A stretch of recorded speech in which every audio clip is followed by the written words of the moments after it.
nanomachines in his body cause his wounds to heal at an accelerated rate. Now you're a mere mortal, like the rest of us.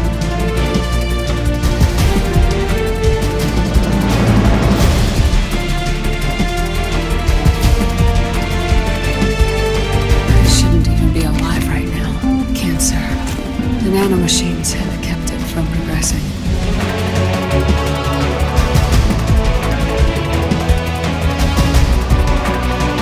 Liquid stolen the Patriot system and taken their ark.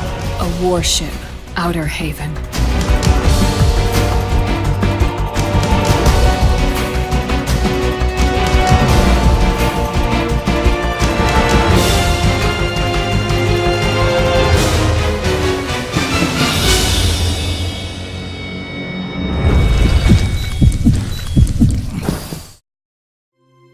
Chapter 5-3, The AI Graveyard.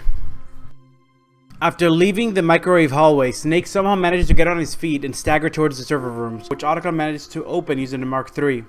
Once inside, Snake throws up and falls on his face, injecting himself once more, trying to fight back the seizures. The server room looks more like a graveyard, where the tombstones are servers, I think? With holograms and flowers in front of it. Knowing Zero's worship of the boss, this was definitely meant to look like the Arlington Cemetery. They walk over to GW. Finally, we see it in the flesh, so to speak. A towering monolith of a computer hooked up to a bunch of thick wires. Otacon begins to input the worm into it, but as Snake continues to walk towards them, Snake notices some scarabs scurrying around. Then they all start coming out of the woodworks to attack the Mark III, but Snake does all he can to protect it, so he can buy Otacon some time. Destroying the scarabs is simple enough. They're small robots and can be broken with a few shots from the rifle. The problem is that Snake is pretty much holding on to life on a thread, and that there's too many of them. While Snake continues to shoot the scarabs, we see Raiden completely surrounded.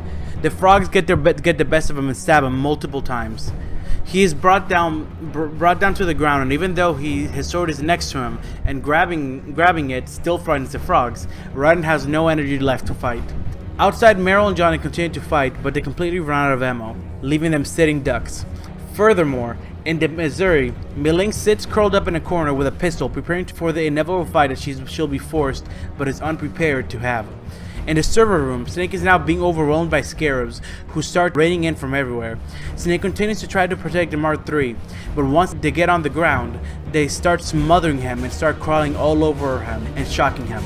In desperation, Snake calls out to Otacon just in time. Otacon finishes uploading the virus. Suddenly, the frogs pursuing Raiden start going crazy like the soldiers in the Middle East, as do the frogs attacking Meryl and Johnny in the Missouri. As to the unmanned weapons, they all simply just stop working, including the rays. Back in the server room, Snake, as always, is still alive. After removing Scarab from his face, Otacon notes that the worm is continuing to spread through the Patriot system. The worm used GW as a vector to get to JD, and then it completely erased it. When all the servers turn off, the walls activate a screen showing Naomi delivering a final message she recorded before her planned death. Knowing that the people who would inevitably find the video are Otacon and Snake, she tells them that the virus used GW as a vector to erase the whole Patriot system, not just GW and JD.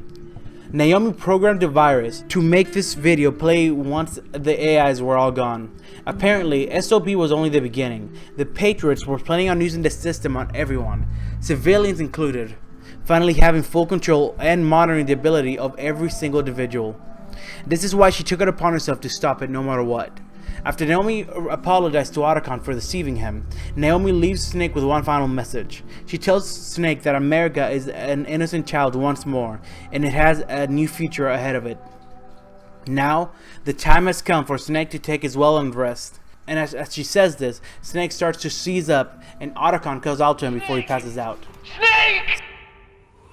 Snake wakes up outside on Outer Haven. Somehow, Otacon made it on board and rescued Snake, telling him that he will get a medic. In this game, Snake has literally been rescued by every person he rescued in other games. As Otacon leaves, Liquid approaches Snake from behind, and Snake passes out again. Chapter 5-4, Beating the Liquid out of Ocelot. When Snake wakes up, he's on top of Outer Haven with Liquid. How the hell did Liquid get him up here?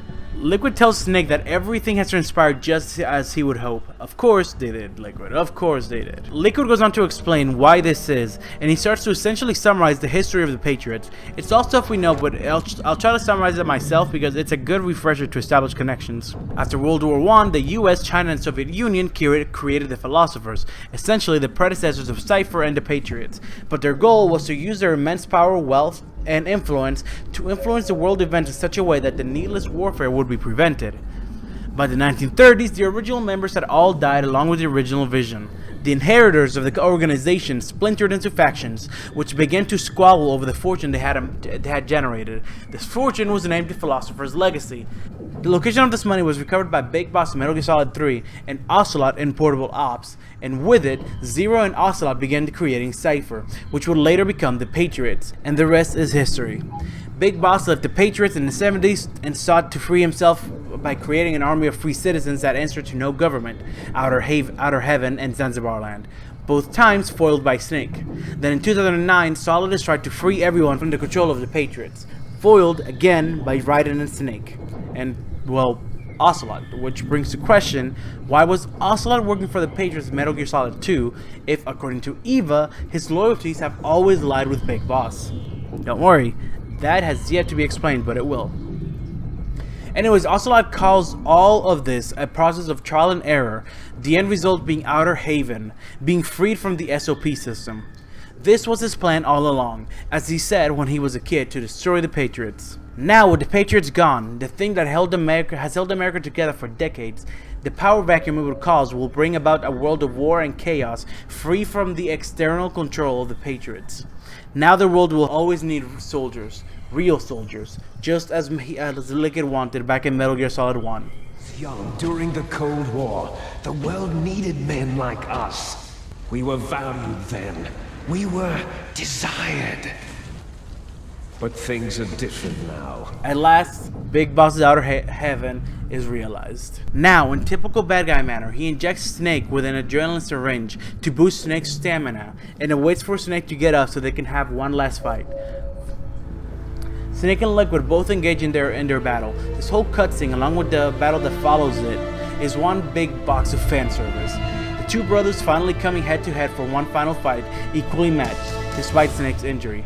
However, Liquid kind of cheats by giving himself more of those injections every time he needs a little boost. After this injection, Liquid actually still seems equally matched with Snake, but Snake makes a fatal mistake, and Liquid manages to pin him down and punch the shit out of him.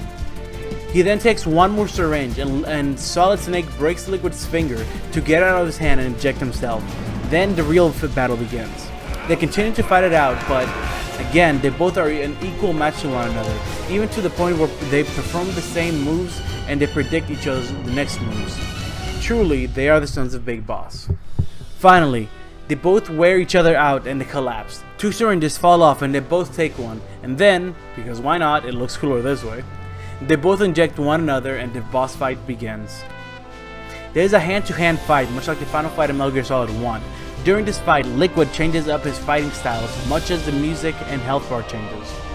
During the first part of the fight, the health bars read Solid Snake and Liquid, and they look the same way they did in Metal Gear Solid 1, with a remixed version of Metal Gear Solid 1's fight theme playing.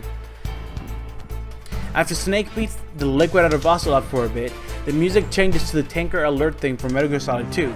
The health meter now reads Solid Snake and Liquid Ocelot, and Liquid changes up his combo to a 3-hit combo and a devastating lunge forward, much like the sword combo used by Solidus in Metal Gear Solid 2.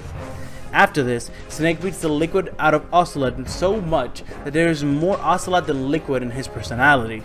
They dodge each other's attack in a manner that is exactly like a fight between Big Boss and his Ocelot in Metal Gear Solid 3.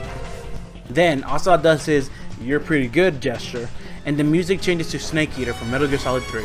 The health bars now read Naked Snake and Ocelot, and look like the health bars from Metal Gear Solid 3. Also, Liquid changes up his style to have a lot more CQC in it. Finally, both of the old men are nearing their last bits of energy they have left. The old Snake theme from this game starts to play, and the health bars are gone, and they both start to move toward each other slowly, throwing one exhausted punch at a time. Finally, Ocelot begins to weaken, and we start to see flashbacks of Ocelot with every punch that Snake takes, not Liquid. Once Ocelot is on the ground, Ocelot, still under the Liquid's persona, predicts what President Johnson and Campbell both predicted would happen if the Patriots are suddenly shut down. The world will descend into chaos, there will be no law, no order, and war will spread. People will know the fullness of life through battle. Ocelot, no, Liquid, claims that finally Big Boss's dream, his outer heaven, is complete. Our Father's will, his outer heaven, is complete. Liquid lets out a long scream, and with that, that Liquid persona is gone. Now Ocelot talks as himself after 5 long years of being trapped behind Liquid's shadow. He tells Snake that he is just like his father. His final words to Snake are, You're pretty good. You're pretty good. Pretty good. Pretty good. And then Revolver Ocelot, Adamska, after fighting by Big Boss's side and later to free Big Boss for 50 years, finally dies by that same man's son. And Snake loses his last family member. He is the last Snake. Snake is picked up by Otacon, who explains that what Liquid thinks will be half the world is not so. Sonny's virus manages to destroy JD and the other AIs, but also it managed to keep intact all of the things that make America and the world run. Water, air, the Patriots controlled air, what? Electricity, food, medicine, communication and transportation, etc. She managed to do what nobody that has dealt with the Patriots has ever thought possible. She managed to bring it into the Patriots' reign while preserving modern civilization. Otacon calls it one big defragmentation.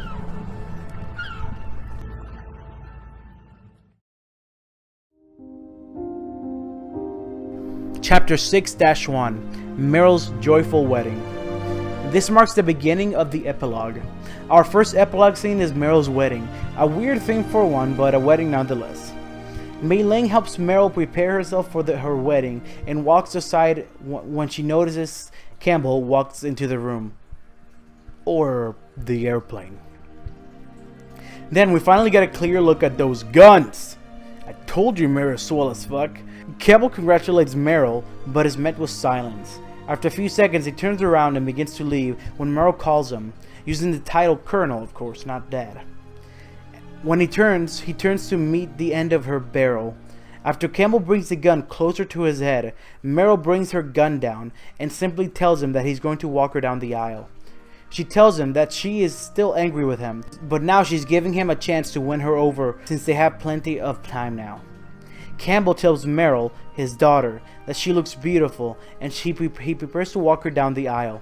Outside we see Otacon, Jonathan, and Ed all surrounding Johnny, giving him words of encouragement, before stepping aside when they see Meryl.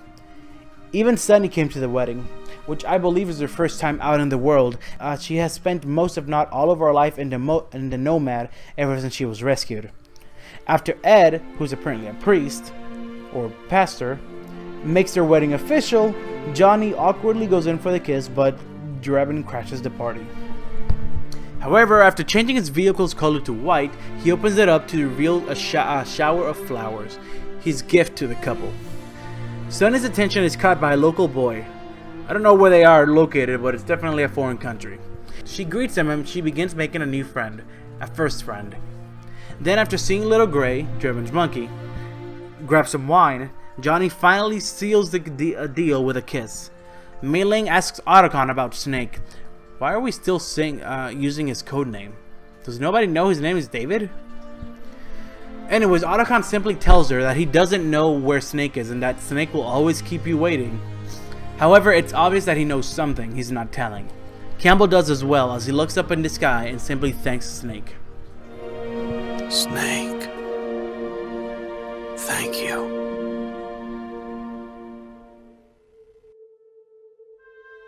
Chapter 6-2, Raiden's Happy Reunion.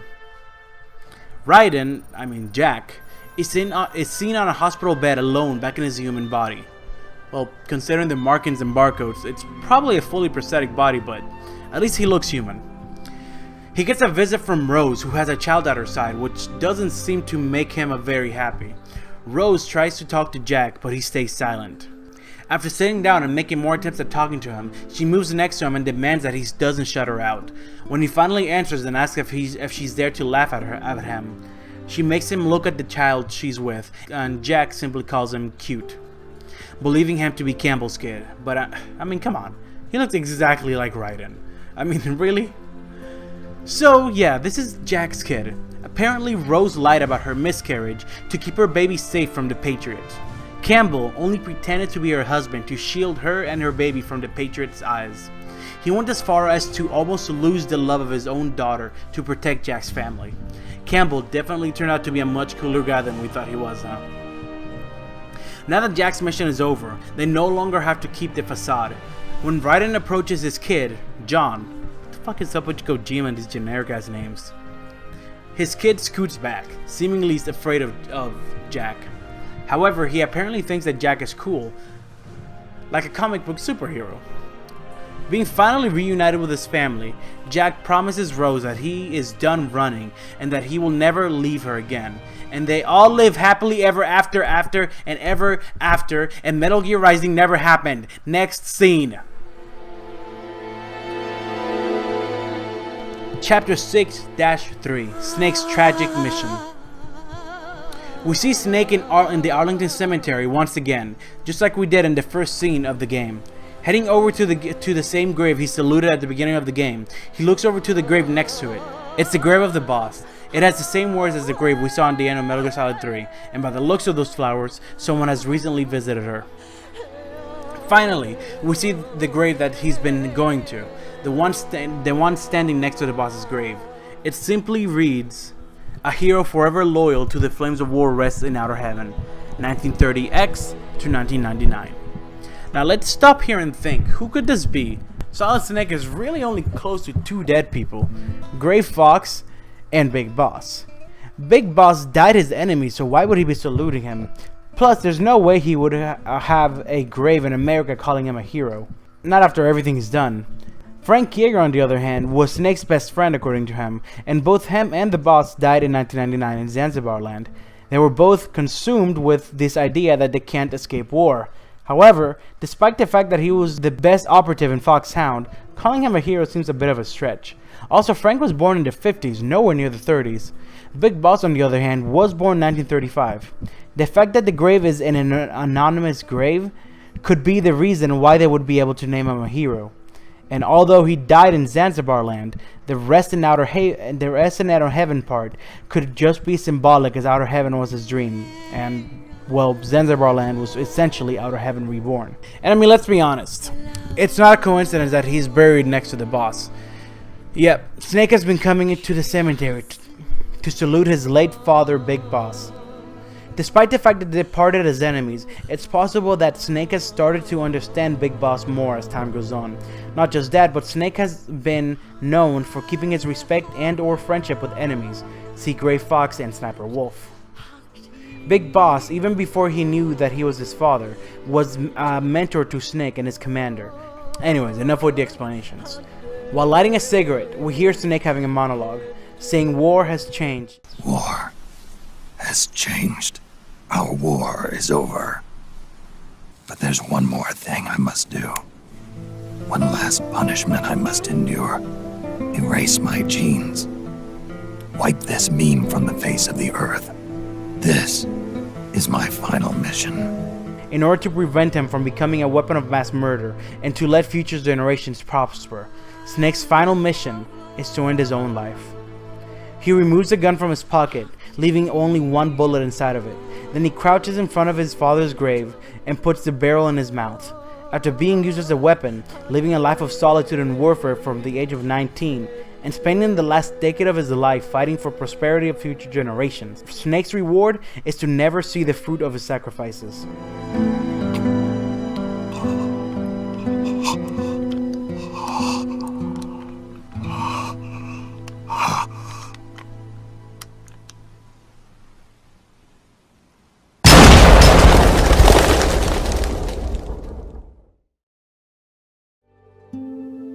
Chapter 6-4, Revelations. We see Drebin drinking wine during the wedding reception. Apparently the only reason he stuck to soda before was because the nanomachines broke down alcohol before it could get you drunk, so, you know, no reason to drink alcohol. After the Patriots shut down, 10% of SOP carrying soldiers have shown symptoms of SOP syndrome, a phenomenon soldiers who relied on SOP experience where they lose their whole sense of self. Not only this, but many nations that relied on the war economy have now gone bankrupt. The Patriots may be gone, but the world has still a lot of cleaning up to do. Drebin reveals that he was never with Armed 6 security and was probably raised by the Patriots to be a gun launderer, just like all the other Drebins. Drebin was part of the LRA as a child soldier. He was kidnapped by the LRA after becoming a war orphan and forced to fight. After that, the Patriots picked him up and raised him. He was actually ordered to back Snake and the rest of them from the start, much to Hal's disappointment. Not just that, but Melo and her team were unknowingly also under Patriot orders. Even her team's name is an anagram for Patriot. Rat Patrol Team 01, Rat Pt34, Patriot. The reason this is that Liquid was beginning to become a real threat to the Patriots, so they planned to use Snake and the rest of them to take care of him. However, Drebin has no malicious intents. He was a pawn himself, and now that the Patriots are gone, Drebin and all the other Drebins are in business for themselves. Drebin goes on a drunken rant about how important the UN will become after all these countries have gone bankrupt thanks to the war economy collapsing. And Sunny approaches Hal and asks him if he can give the Mark III to the boy she met. While they can't speak each other's languages, they're still having fun. Hal, proud and happy for Sunny, tells her that it's okay if she wants to live outside now. Gazing at the setting sun, she tells Hal that she likes it outside, and then asks him if Snake is ever coming back.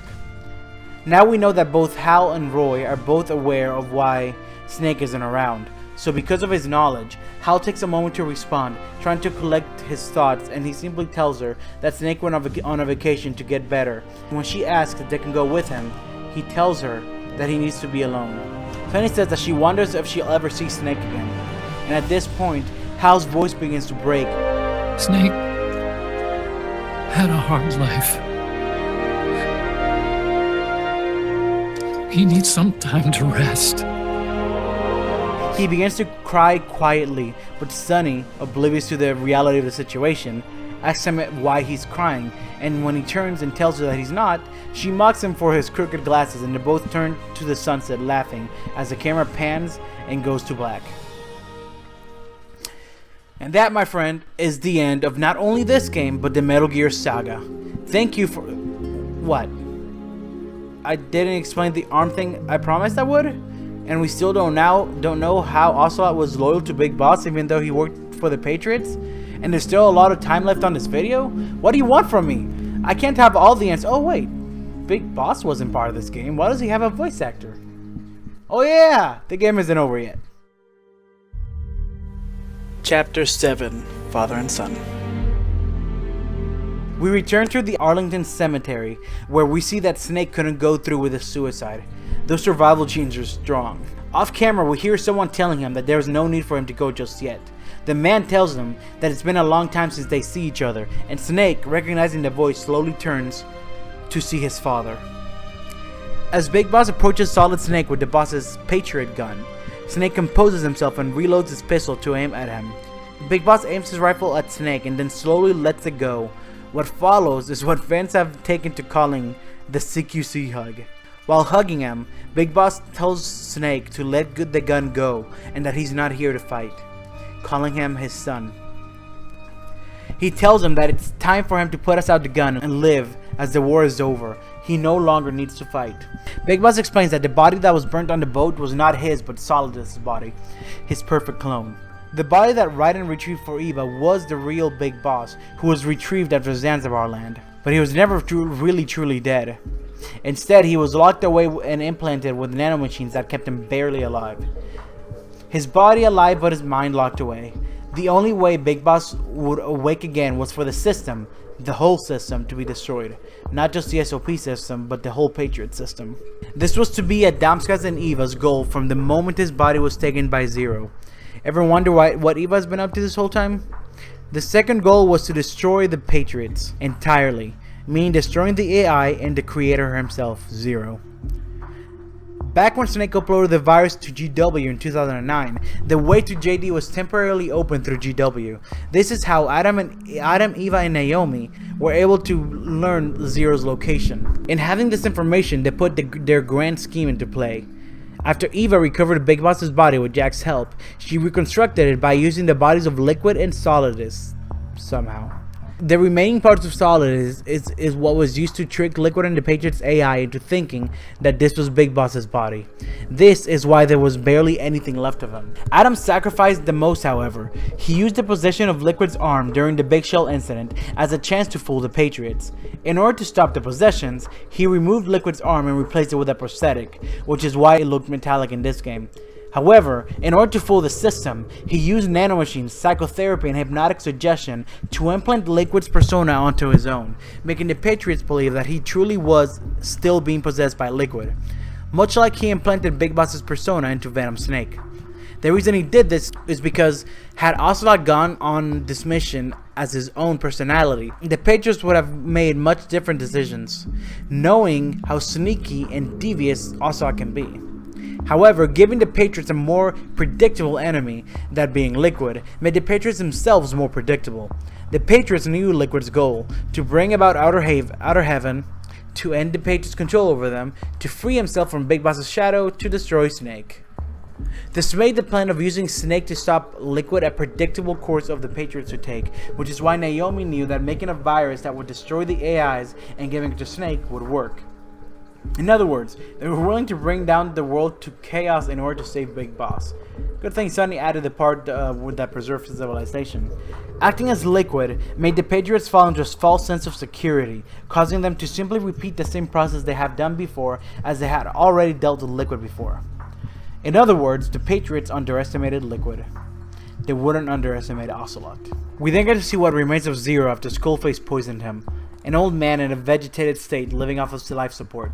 As bad as people made Zero out to be, and he's bad, don't get me wrong, one must remember that the Patriots have been working on their own for a long time, as Zero was poisoned by Skullface back in the 80s, if not earlier.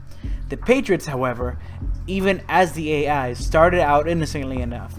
I mean, they still wanted to control everything, but they pretty much just maintained everything in a uniform manner, which is what Zero wanted them to do. That was the whole point of the Patriots, unifying everything and everyone in a uniform, safe manner that would never change. However, like any advanced AI, the Patriots began to learn and found a new way to propagate themselves: the war economy. This discovery gave rise to what was almost a new life form. This is when the Patriots became what they were at the beginning of the game, controlling things from the shadows, adjusting budgets here and there, and influence people. They slowly created the war economy and managed to insert themselves inside every soldier of every major army, and like Naomi said, civilians were next. Soon, the unified state of the Patriots had formed became entirely dependent on the war economy, and the political cause of a cleaner battlefield served as a good catalyst. This is when the AI became their own creature, no longer following Zero's will. JD had created its own will, one that would act through economics instead of nation states, and using the success of the industrial and digital revolutions that came before it, it created its own sick revolution, a battlefield revolution. This substanceless world lacked ideologies, principles, ideals, or even the thing the boss cherished the most: loyalty. However, this is something that not even Zero could have ever predicted. As he stands before Zero, his former commander and friend, who he waged war for so long, Big Boss no longer feels hate for him, just longing and pity. He even questioned if Zero had ever hated him or just feared him. Although the original members of the Patriots are all gone, Zero is left. Even though he is paralyzed, Big Boss says that the only way to truly end this age of the Patriots is to take it all back to nothing. Not even one member of the Patriots must be left alive, as one is where the world springs into life. To understand this metaphor, he says that the world isn't born from one, it's born from zero. The moment zero turns to one is the moment the world springs into life. From there, 1 becomes 2, 10 becomes 100. So taking it all back to 1 solves nothing, for 1 can still turn to 100. Because of this, he's taking it upon himself to take Zero, the man, back to nothing. He turns off Zero's oxygen tank, and a Big Boss restrains him as he gasps for air and dies. After telling Snake that today will mark the 3rd time he erases him, he tells him that the fox eye implanted in him by Drebin, who probably did it without realizing it, has already started to eat away at him. In fact, the fox eye in him is what killed Eva and Adam. Those sneaky bastards. As Snake helps carry Big Boss over to the boss's grave, he tells him the information that Naomi left him for when he woke up. It appears that the new fox eye in Solid Snake is continuing to multiply in his body, which is preventing the old mutated fox eye that would turn him into a mass murdering weapon from reproducing. In other words, Snake will no longer be a threat to the world and he can live out the rest of his short life. Knowing this, Big Boss gives him some fatherly advice. Some advice I'm sure he would have taken himself were he younger. Don't waste the life you have left fighting. Then we get a glimpse at how Big Boss feels about Snake as he tells him that although he never thought of him as a son, he always respected him as a soldier and a man, believing that if Snake had been in his place back when he killed the boss, Snake would have probably not made the same mistake as him. Despite casting aside his loyalty to the boss after Peace Walker, we see that Big Boss is still very remorseful about what he did, saying that Ever since the day I killed the boss with my own hands, I was already dead. he collapses in front of the boss's grave and struggles to get up, and he tells the boss that he finally understands the meaning behind what she did and the truth behind her courage. Then, as a final respect to his old mentor, Big Boss salutes the boss's grave.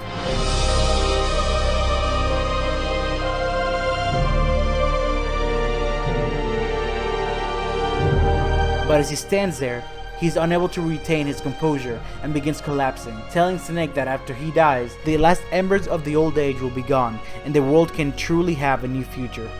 That world is for Snake to live in as a man, not a snake.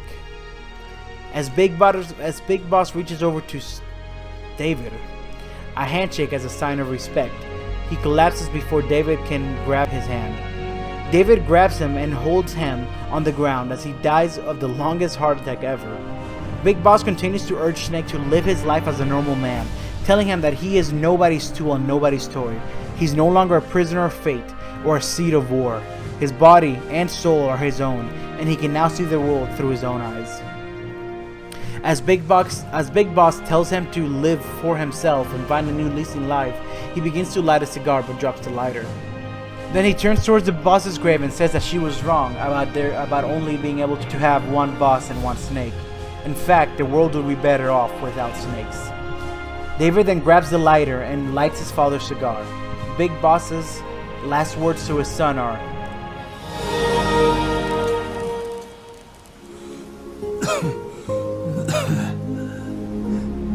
This is good,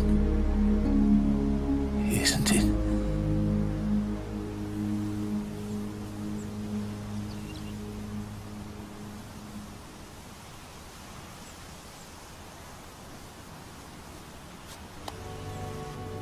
While David had to watch his father die in front of him again, at least he was finally able to get some closure between them. After the credits, we hear a conversation between Hal and David, where David tells Hal that he's quitting smoking and he's going to see what future brings, and he's going to see the age off. Hal invites himself to David's journey, despite knowing that David is going to be slowly dying the whole time he's there together. He says that David needs a witness to remember his final days and pass on his story. And besides, he doesn't want to suffer Sonny's eggs alone. And that, ladies and gentlemen, is the end of Metal Gear Solid 4 Guns of the Patriots, and the end of the Metal Gear saga itself, and finally, the end of my series. I know that this was a bit overly detailed, but I figured I'd let myself indulge since the last game. I hope it didn't bother you guys, and I hope you guys enjoyed it. If you guys haven't played any of these games, honestly, try to find a way to get them. They're all amazing in their own way, and you can get them at all if you have a PS3 by getting the Legacy Collection. Anyways, I'm really happy I got to finally finish this series. The series helped me grow a lot as a video editor and even as a writer. I'm thinking I might do something like this for another story with a complex, for another game with a complex story. Not sure which one yet though. I'm thinking maybe the Xenosaga series. Anyways, thank you guys for watching, and as always, if you like this video, please like and subscribe and share this video to any of your friends that might be interested. If you'd like to see me grow, consider donating to my Patreon. The more I can spend doing these videos, the better and more content I can put out. As always, I'll see you guys later. Peace.